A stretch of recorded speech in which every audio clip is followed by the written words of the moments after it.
The clock on the wall read 1:23 in the morning. The room was quiet except for the beep of a machine keeping track of a heartbeat. Nobody was watching. 8-year-old Cody pressed his palms flat against the cold hospital glass and looked down at the parking lot below, empty, lit orange by the street lamps, searching for headlights that weren't coming. She had said she was getting coffee. That was 11 hours ago.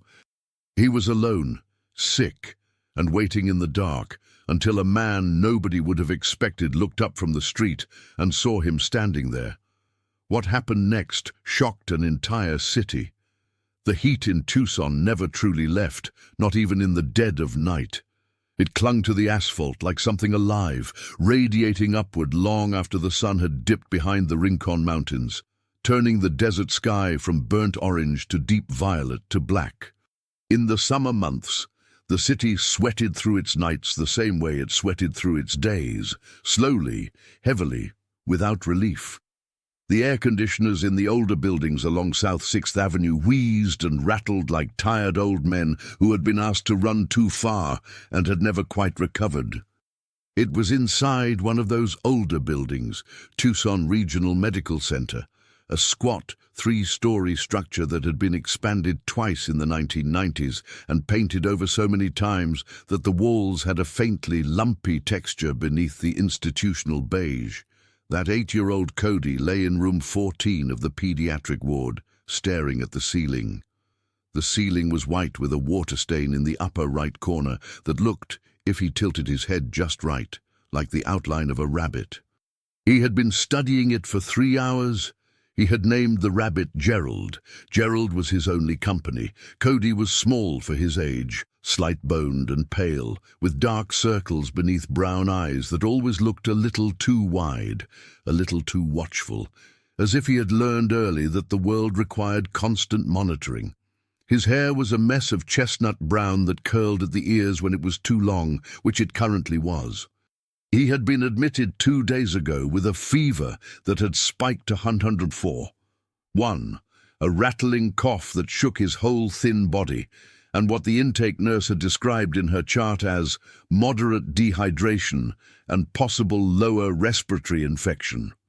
The IV in his left arm fed him fluids through a thin plastic tube. The pulse oximeter on his finger glowed red, like a tiny heartbeat he could see. He had been alone for 11 hours. He knew because there was a clock on the wall to the left of the door, a plain round clock with black numbers and a second hand that swept in that particular hospital way, each tick slightly too deliberate, as if time itself was moving through something thick. He had watched it. He had counted the minutes, then the hours. He had pressed the call button for the nurse at 8:47 p.m., and again at 9:15 p.m., and again at 11:02 p.m., not because anything was physically wrong. The IV was fine, the oxygen levels were fine, Gerald the water stain rabbit was fine, but because he was 8 years old, and he was alone in a hospital bed, and he did not understand where Pamela had gone. Pamela was his stepmother. She had brought him here. She had sat with him through the intake process, answering the nurse's questions in that flat, slightly irritated tone she sometimes used when things were inconvenient, the one that made Cody feel vaguely like a problem that had been submitted without the proper paperwork. She had kissed him on the forehead, briefly, the kind of kiss that is more of a formality than a feeling, and told him she was going to get coffee and would be right back. That had been at 2 in the afternoon. It was now 1:23 in the morning. Nurse Bonnie Caldwell had worked the pediatric night shift at Tucson Regional for going on 6 years, which meant she had developed a particular kind of radar, an almost sonar-like sensitivity to the quality of a child's silence. There was the silence of a child who was sleeping, and the silence of a child who was watching a tablet, and the silence of a child who was pretending to sleep because they did not want to talk about something. And then there was the silence of room 14, a silence so careful and so controlled and so heartbreakingly disciplined that it practically sang. She had checked on him at every rotation. Each time he was lying in the same position, on his back, hands folded over his stomach, eyes either on the ceiling or on the clock. He never cried. He never threw a tantrum or called out or demanded anything beyond the occasional polite press of the call button. What he did, each time she entered the room, was look at the door first, then at her face, and then, very quickly, so quickly she almost missed it, look back at the door again with an expression of such carefully suppressed hope that it cut straight through her ribs. He was looking for Pamela every single time. "Hey, Cody," she said softly, pushing the door open at 1:30. The room was dim, lit only by the blue-grey glow of the monitoring equipment and a small lamp on the bedside table that she had brought him from the nurse's station because she had noticed him flinching at full darkness. "Still awake?" "Yeah," he said. His voice was raspy from the infection, and he had the slightly stunned quality of a child who had been awake too long and was now existing in that strange floating space between exhaustion and alertness. "Is she—" He stopped himself. "I'll check again," Bonnie said, which was what she had been saying all evening and which was becoming increasingly untrue in the sense that there was nothing left to check. She had called the number in his file 3 times. She had asked the front desk to page Pamela Greer twice. She had walked through the first-floor waiting room and the coffee shop and the parking structure with a slow, deliberate thoroughness. Pamela Greer was not in the building. Pamela Greer was, by every available evidence, gone. Bonnie sat on the edge of his bed and looked at him carefully. "Are you hungry?" "No," he said. Then after a pause, "Maybe a little." "Okay," she said. "I'll get you some crackers. The good kind, not the stale ones." The ghost of something moved across his face. Not quite a smile, but a softening. "Thanks." She got him the crackers.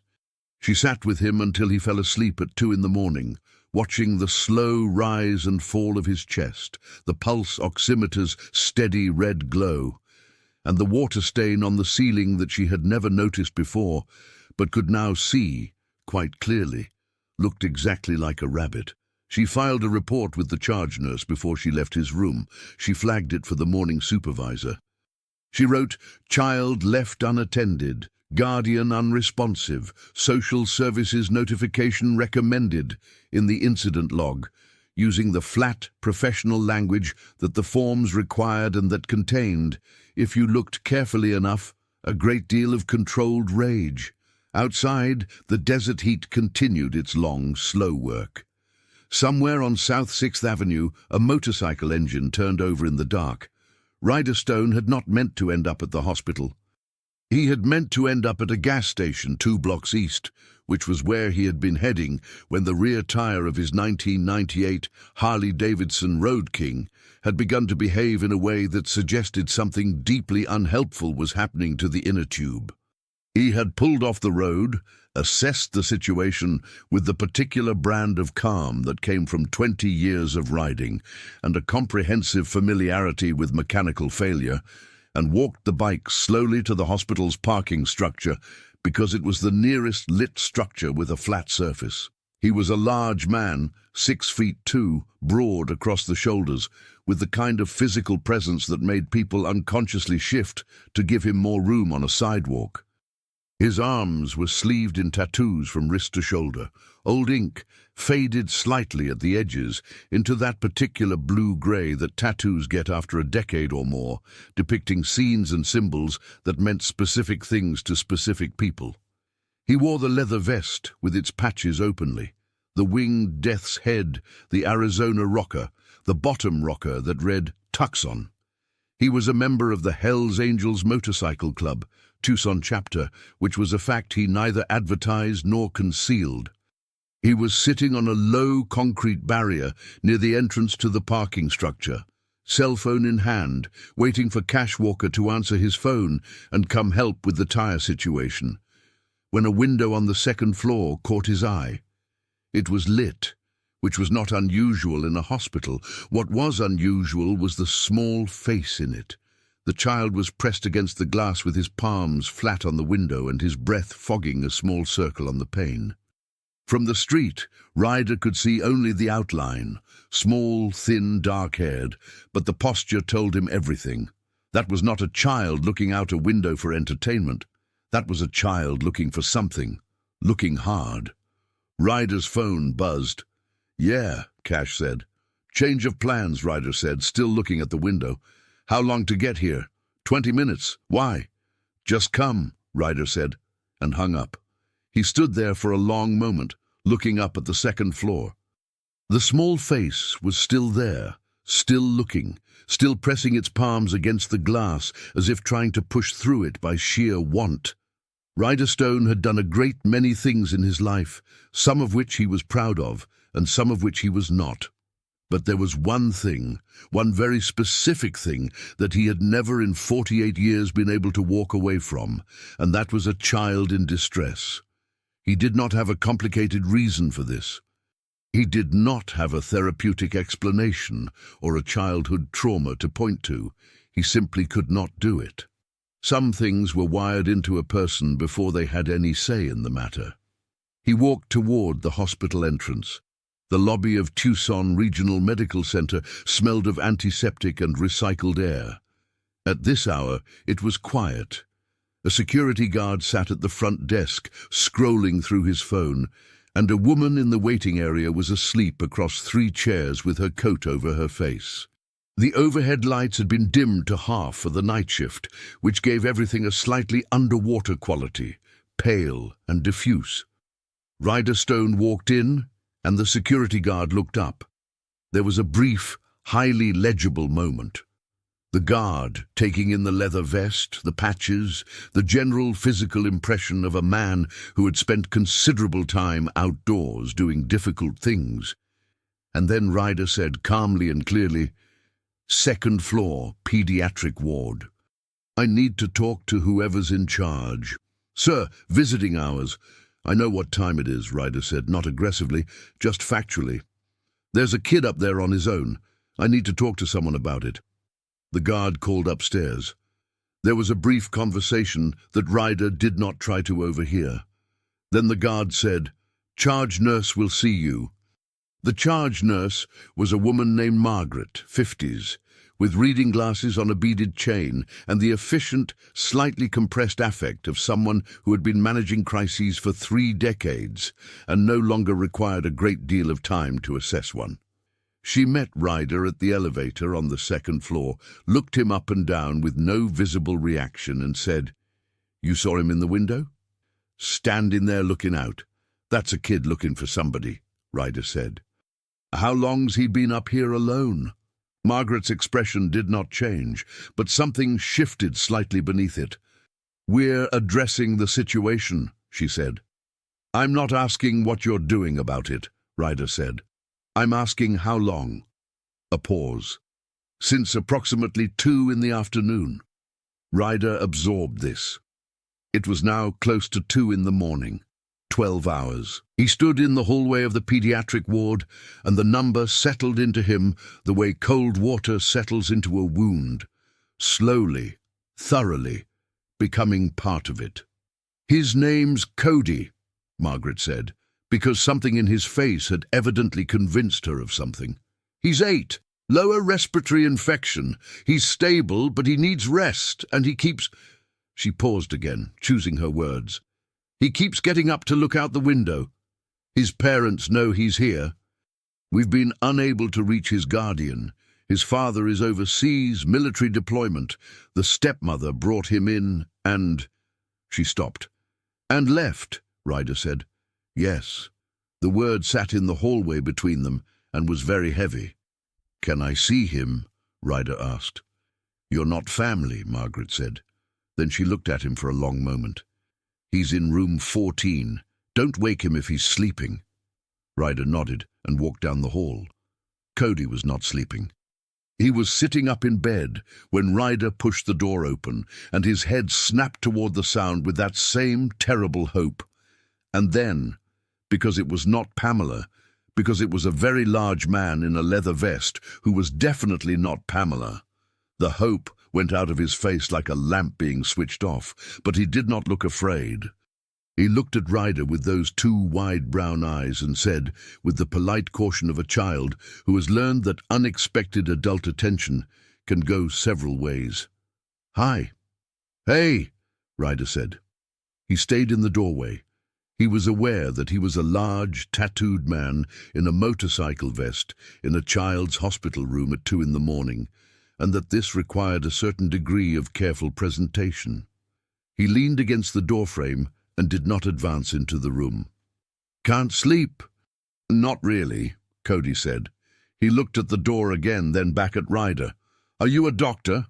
"No," Ryder said. "I'm nobody. My bike broke down outside. I saw you in the window."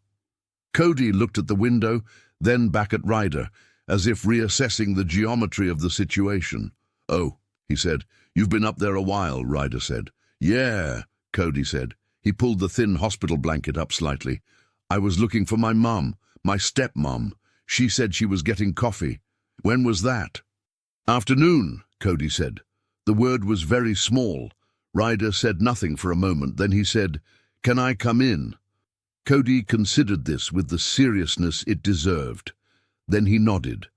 Ryder settled into the chair beside the bed, a molded plastic thing that was dramatically insufficient for his frame, but he made it work and looked at the kid.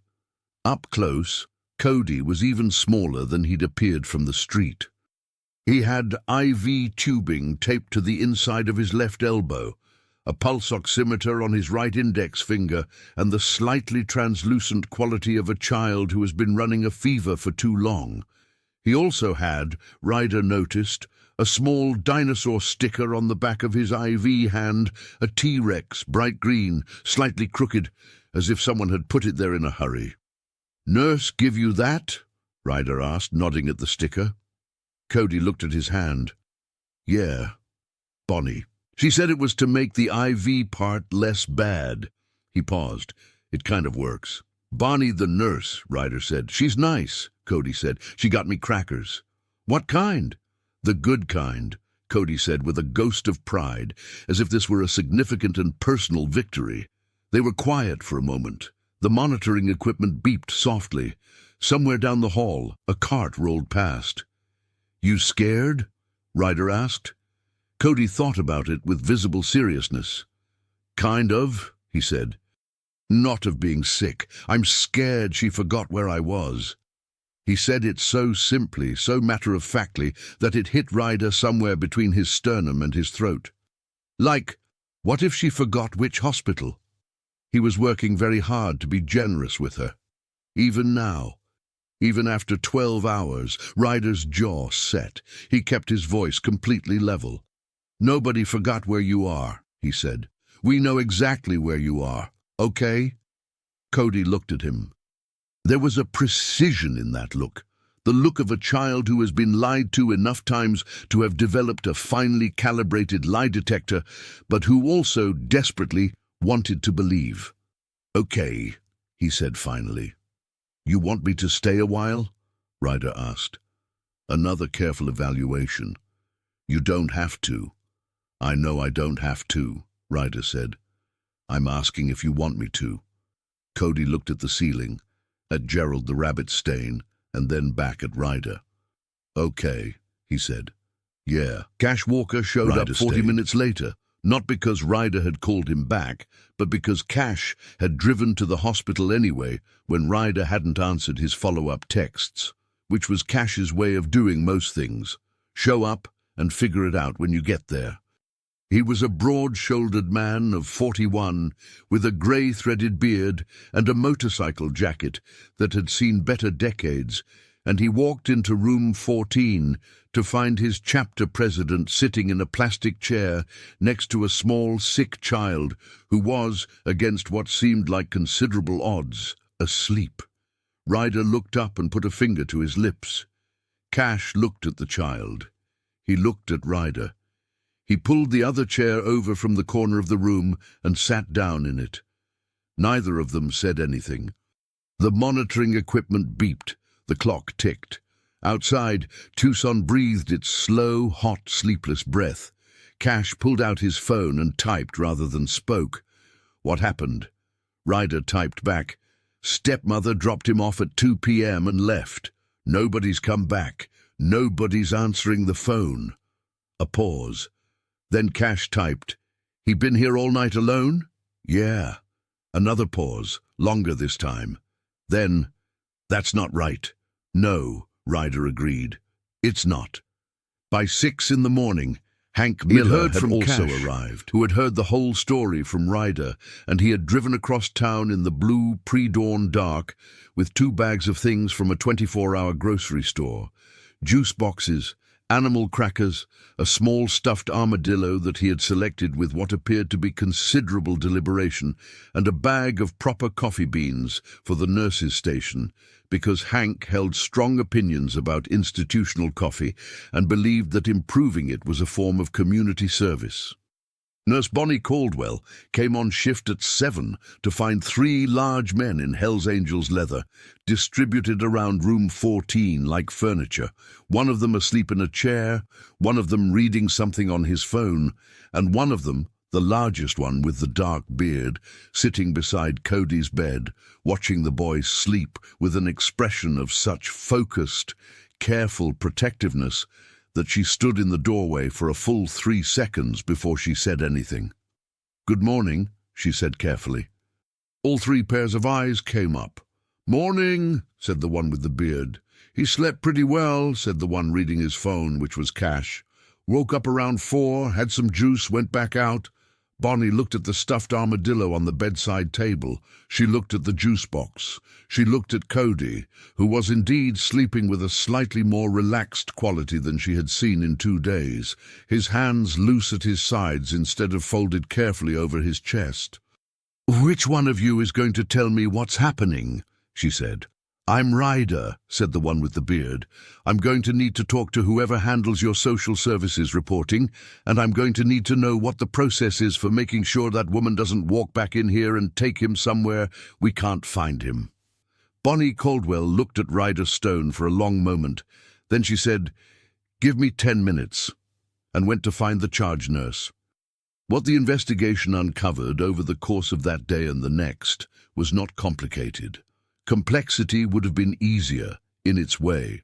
Complexity implies reasons, extenuating circumstances, grey areas in which judgment might be suspended or redirected. What emerged from the records and the interviews and the one very brief and very unsatisfying phone conversation that the hospital social worker eventually managed to have with Pamela Greer was not complex. It was simply, flatly wrong. Cody's mother had died when he was 3. A car accident on Interstate 10, westbound, a rain-slicked Wednesday in November. The kind of accident that happens and reshapes everything that follows without asking permission.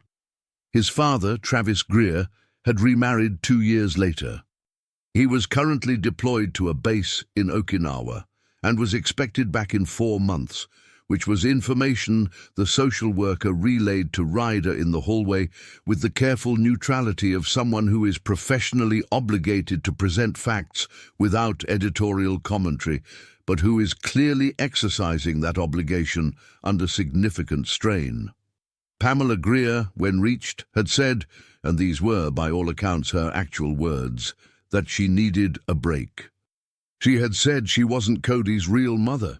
She had said she didn't sign up for this. She had said the hospital was a safe place and they would take care of him. Ryder stood in the hallway and listened to the social worker relay this information and said nothing for a long time. "What happens to him now?" he asked. "Emergency foster placement," the social worker, a young man named Derek, who looked like he had slept about as well as everyone else in this building, said. "We'll try to notify his father through the military family liaison, but the deployment complicates. How long before he's placed somewhere?" "Usually 24 to 48 hours from—" "So he could be here another 2 days," Ryder said. Derek looked at his paperwork. "Potentially, yes." "Not alone," Ryder said. It was not a question. Derek looked at him. "Sir, I appreciate what you've—" "Not alone," Ryder said again, quietly and completely clearly. "Whatever the paperwork situation is, That boy does not spend another night in that room by himself. I don't care what we have to do to make that legal. Tell me what we need to do." What they needed to do turned out to be several phone calls, a formal request that was technically irregular, but that the hospital administrator, a woman named Dr. Gaines, who had been briefed on the situation by the charge nurse and by Bonnie Caldwell, and by, at last count, 4 separate members of her staff, was willing to approve on a provisional basis because Dr. Gaines had been doing this job for 22 years, and she had a very clear sense of what constituted the spirit of the rules versus the letter of them. And the spirit of the rules, as far as she could determine, was that children should not be alone in hospitals. The Hells Angels, as an organizational matter, did not operate a children's charity. They were not a non-profit. They were not a social services agency. They were a motorcycle club with a complicated history and a reputation that had been earned through decades of choices that were not all, to put it mildly, commendable. Ryder Stone knew this.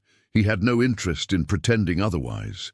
What he also knew was that Cody was 8 years old and had a stuffed armadillo on his bedside table and had spent 12 hours looking out a window for someone who was not coming back, and that this was simply not acceptable. That was the full extent of his reasoning. It did not require a more sophisticated framework. By noon, there were 6 members of the Tucson chapter in and around room 14. Not all at once. The nurses had gently suggested that a crowd might disturb other patients, a point Ryder had acknowledged as reasonable. But in rotating shifts, 2 or 3 at a time, maintaining a presence that was steady and non-threatening and utterly, immovably consistent. Cody had woken up at 9 to find Ryder still in the chair beside him, which seemed to genuinely surprise him.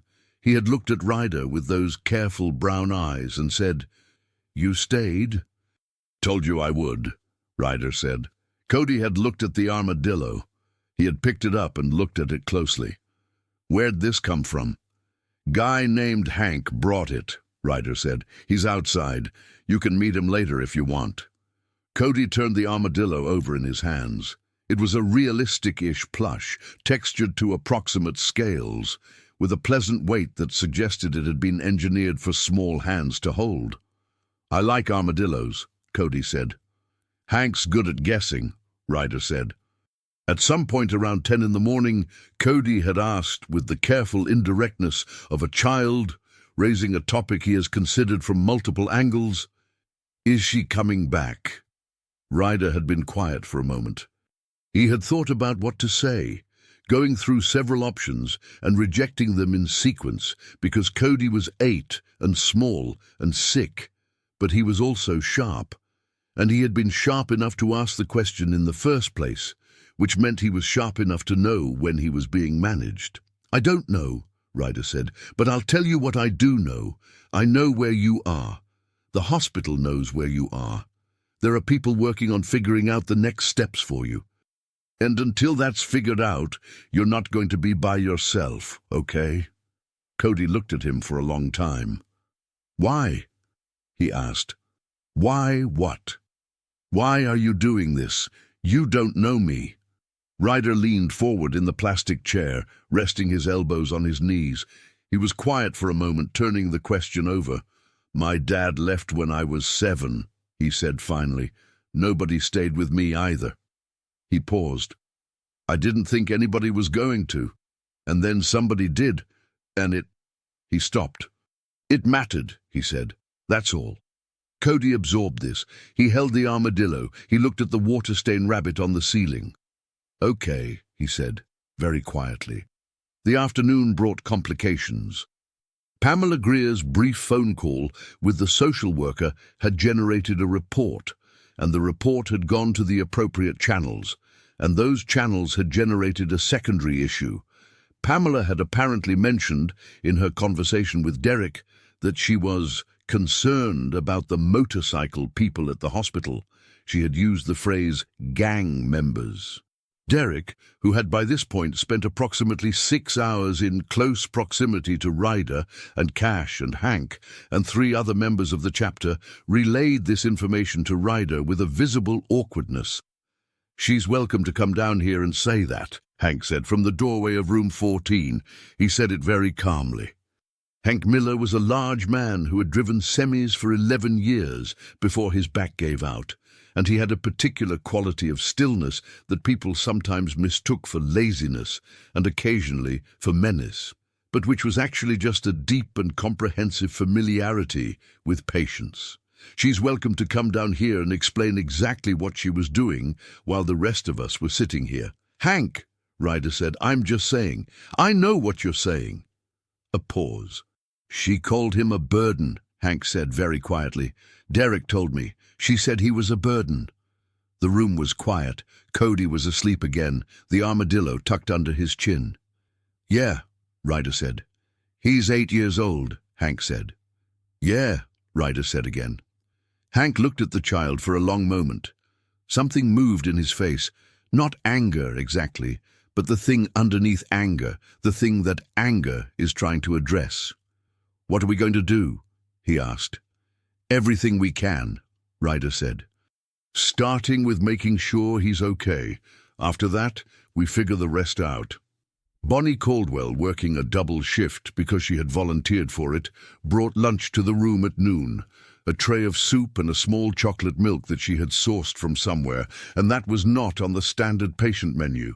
She set it on Cody's bed table and watched him wake up slowly, blinking at the soup with the mild confusion of a child emerging from deep sleep. "There's a man named Hank outside who would really like to know if you like armadillos," she said. Cody looked at his armadillo. He looked at the door. "The one who brought this?" "That's him." Cody considered. "Okay," he said. "He can come in."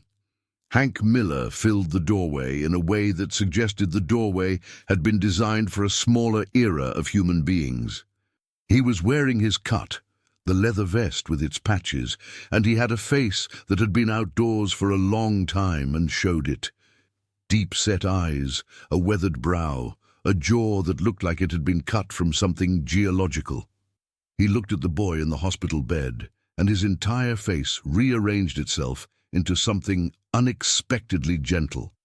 "Hey, kid," he said. "Hi," Cody said. "Are you Hank?" "Yeah.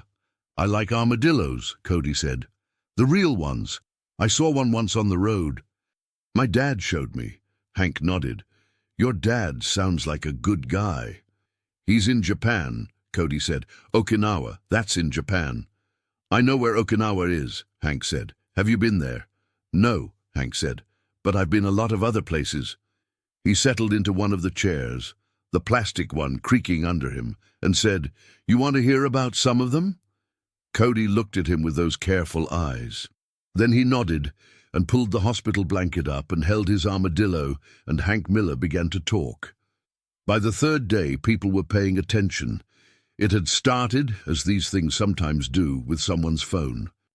A nurse on the morning shift had taken a photo, not to post, she would later insist, just to have, of the hallway outside room 14, where at 7 in the morning, 2 members of the Hells Angels Motorcycle Club, Tucson chapter, were sitting in chairs they had brought from the waiting room, one of them reading a paperback Western novel and one of them doing what appeared to be a crossword puzzle in pen. The photo had been sent to a friend with a 2-word caption, "Look at this," and from there it had travelled, as photos do, outward and outward and outward. By Thursday afternoon, the story was on 3 local news sites. By Friday morning, it had been picked up by a regional outlet in Phoenix.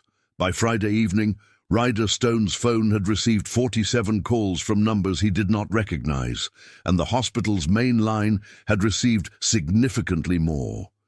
Ryder, who had opinions about privacy and about the way media attention tended to complicate simple situations, was not immediately pleased by this. He stood in the hospital parking lot in the Thursday afternoon heat, 103 degrees, the asphalt soft beneath his boots, and looked at his phone and thought carefully about what this meant and what it required. What it required, he decided, was a conversation with Dr. Gaines, who had by this point developed what might be charitably called a nuanced view of the situation involving the Hells Angels and her pediatric ward. She was a practical woman. She had watched Cody's vital signs improve over the course of 48 hours in a way that her medical staff attributed partly to the antibiotics and partly to something else, some measurable change in the child's baseline state that showed up in the way he sat and breathed and engaged with the people around him.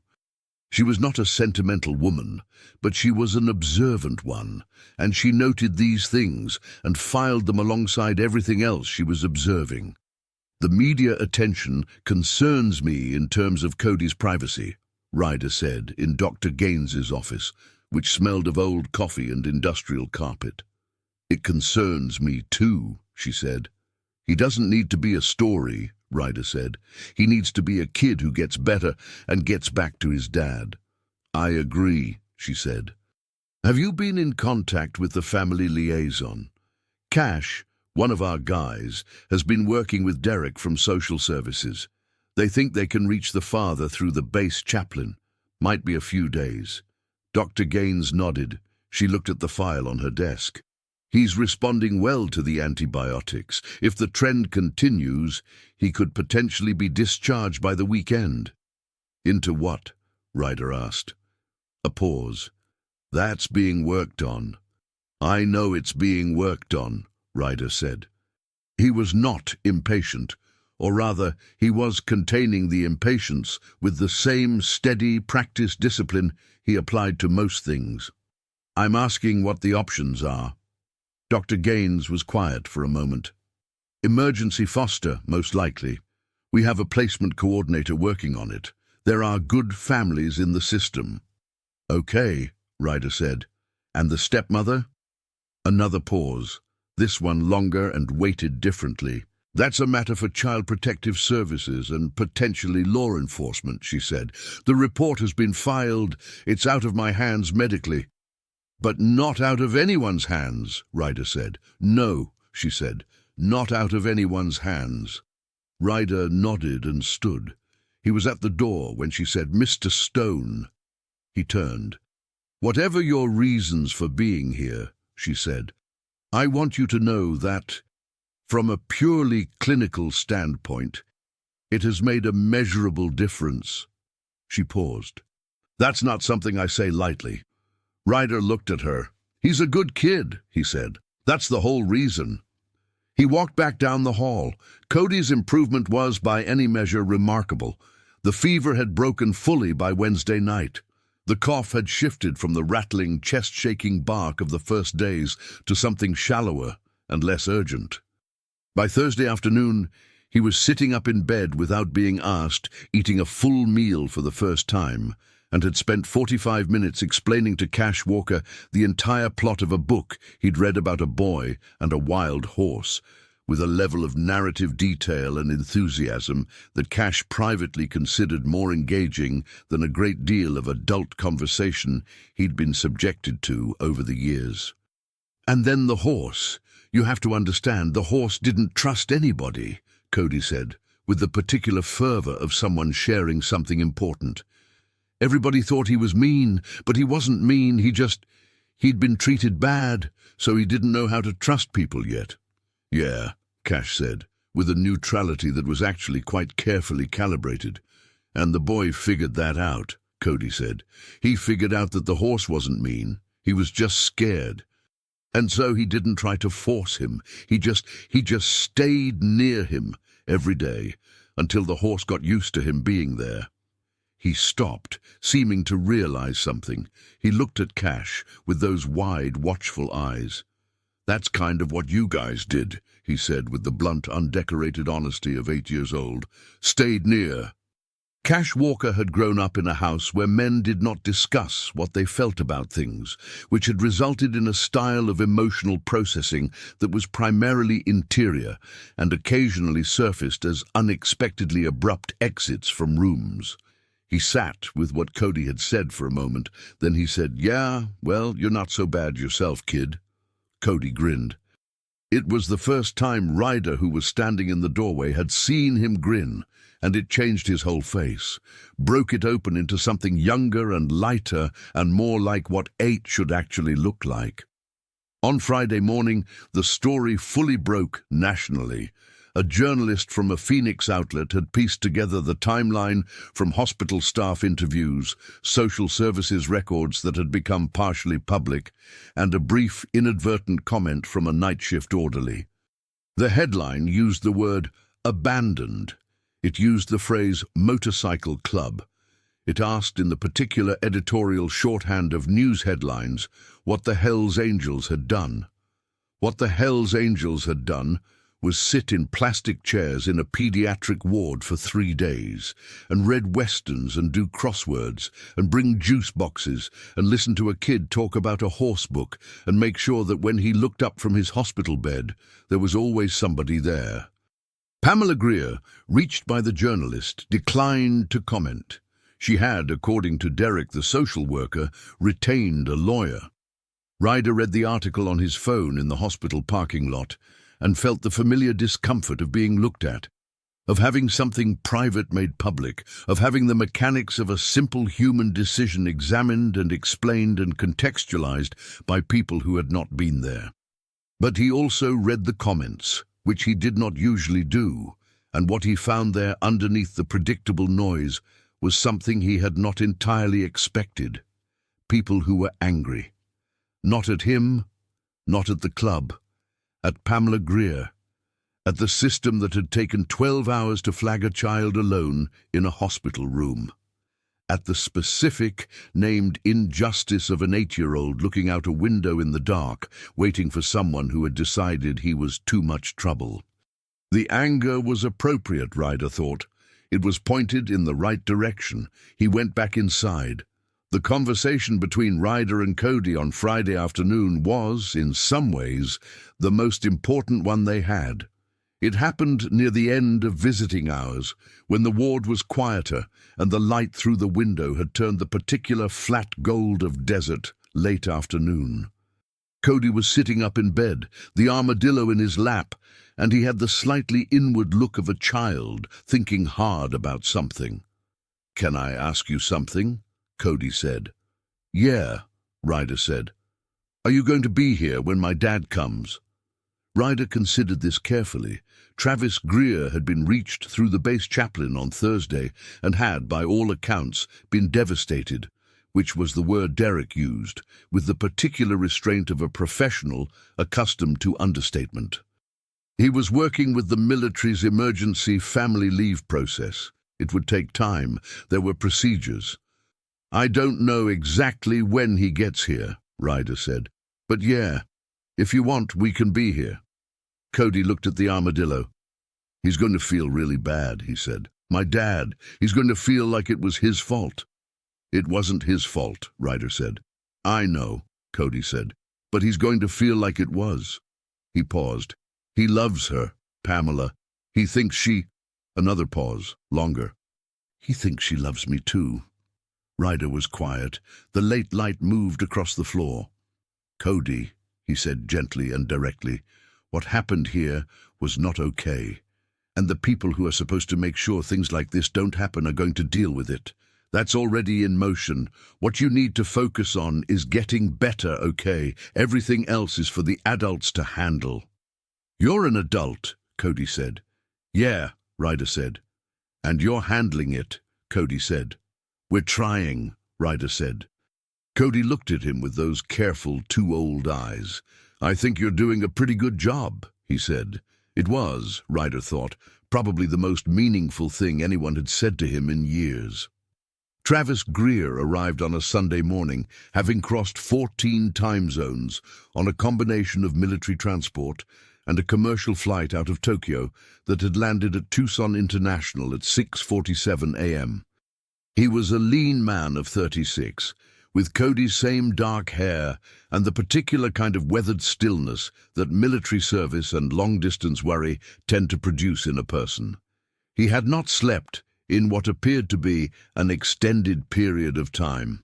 He walked into Tucson Regional Medical Center carrying a duffel bag and moving with the brisk, controlled purpose of someone who has been afraid for days and is channeling the fear into forward motion. He had been briefed. The military family liaison had walked him through the basics. Derek had followed up with a more detailed account. He knew about the fever, the infection, the admission. He knew about Pamela. He knew about the Hells Angels. He had not known entirely what to expect from the last part.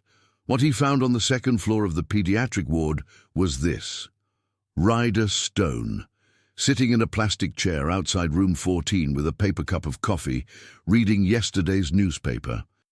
Hank Miller, asleep in the chair beside him with his arms crossed and his head tipped back and a slight but dignified snoring happening. Cash Walker, standing at the end of the hall talking quietly on his phone. Ryder looked up when Travis came off the elevator. He stood, not quickly, not with any performance of it, just straightforwardly stood, and said, "Mr. Greer." Travis stopped. He looked at Ryder. He looked at the room number on the door. He looked at Hank, who had woken up during the elevator noise and was sitting up and looking at him with calm, unhurried eyes. "He's doing well," Ryder said. "Fever's been gone since Thursday. Doc says he can probably go home tomorrow if today goes well." Travis let out a breath that seemed to have been compressed inside his chest for approximately 4 days. "Okay," he said. His voice was rough. "Okay." He looked at Ryder for a moment. Then he said, "You've been here since—" "Tuesday night," Ryder said. "Yeah." "All of you?" "In shifts," Ryder said. "We didn't want him to be alone." Travis put one hand over his face, very briefly, and pressed his fingers against his eyes. Then he took the hand away and looked at Ryder with a directness that had no performance in it, no social management, just the raw and unprocessed gratitude of a man who has been very afraid about something very important and has just arrived to find that the worst of it was held at bay by people he did not know. "I don't—" He stopped, tried again.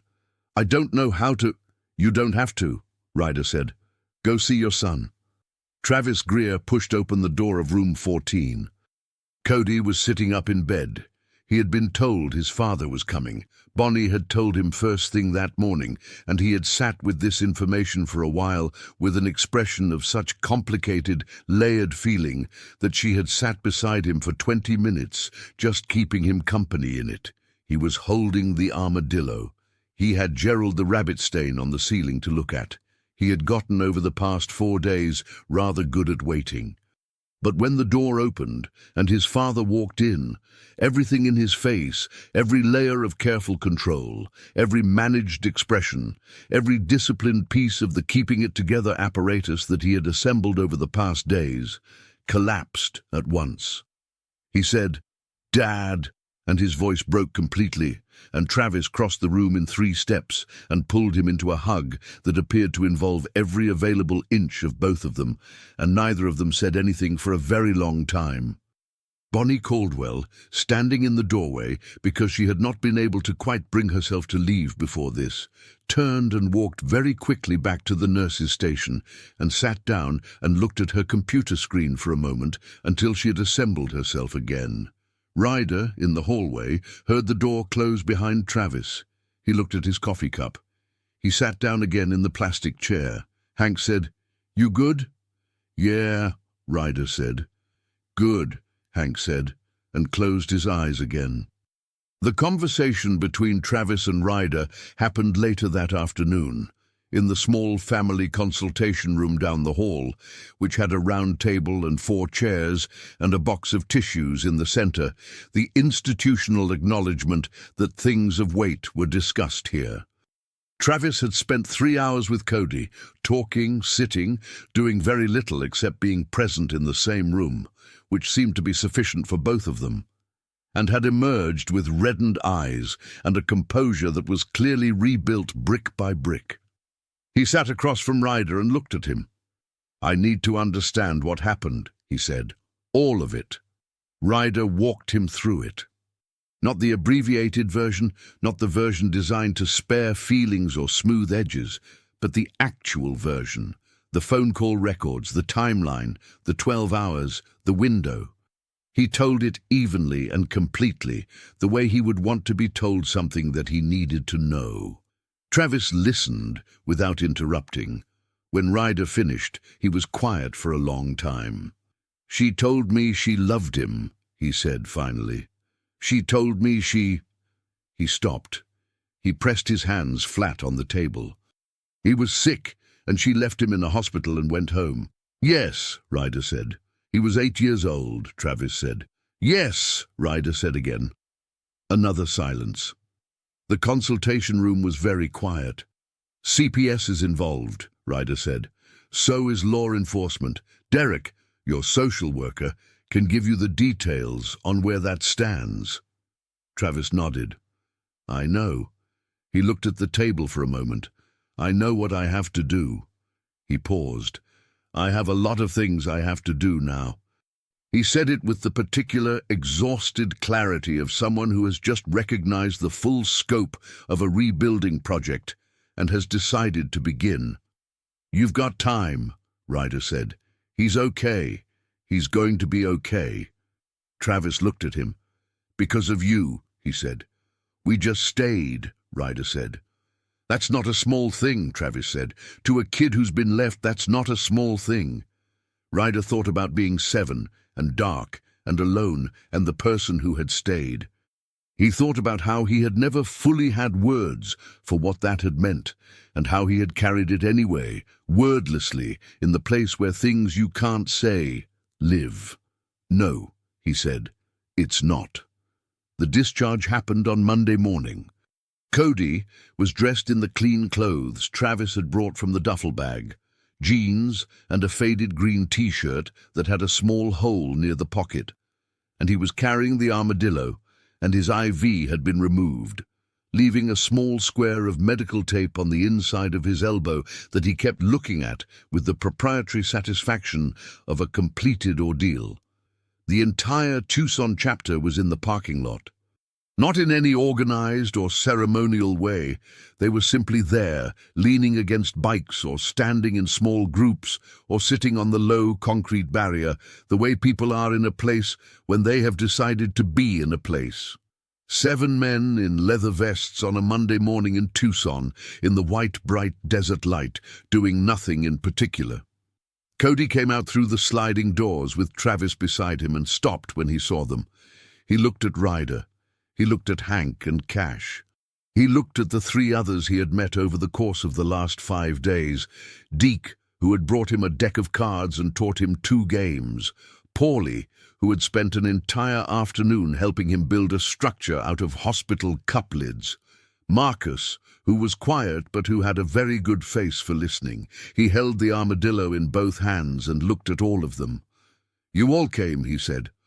"We saw you were leaving," Hank said. "Figured we'd say goodbye." Cody looked at the ground for a moment. Then he looked up. Is it okay if I hug you?" he asked Ryder. Ryder Stone, who was not a man who was hugged frequently, crouched down to the boy's level and said, "Yeah, kid, it's okay." Cody hugged him hard, the particular fierce, total-effort hug of a child who means it completely, and Ryder put one large, tattooed hand on the back of the boy's head and held him for a moment in the Monday morning light. When Cody pulled back, he looked at Ryder very directly. "Thank you for staying," he said. "Thank you for letting us," Ryder said.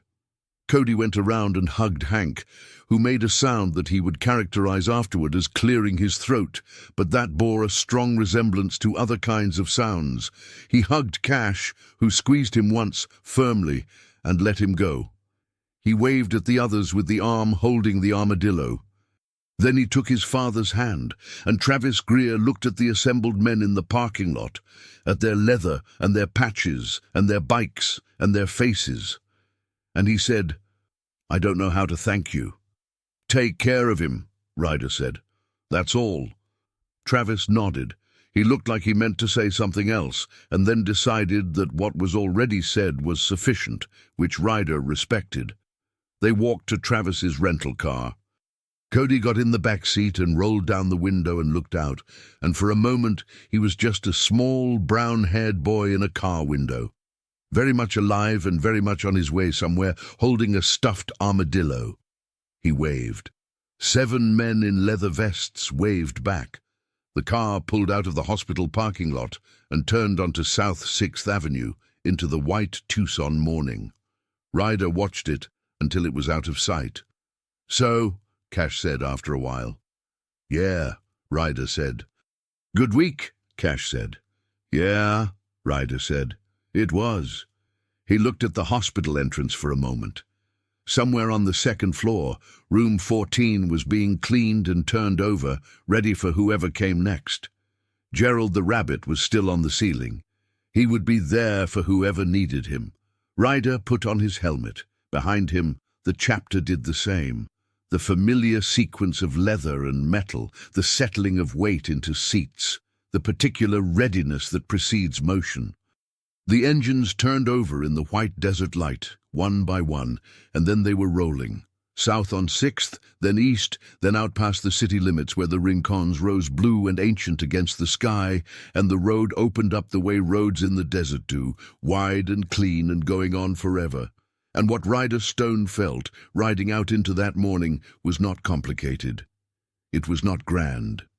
It was the simple, solid, sufficient feeling of a person who has done the right thing, for no reason other than that it was the right thing, which is, when you trace it back to its source, the only reason that has ever really mattered. The desert held them, and the road went on, and the day was very bright.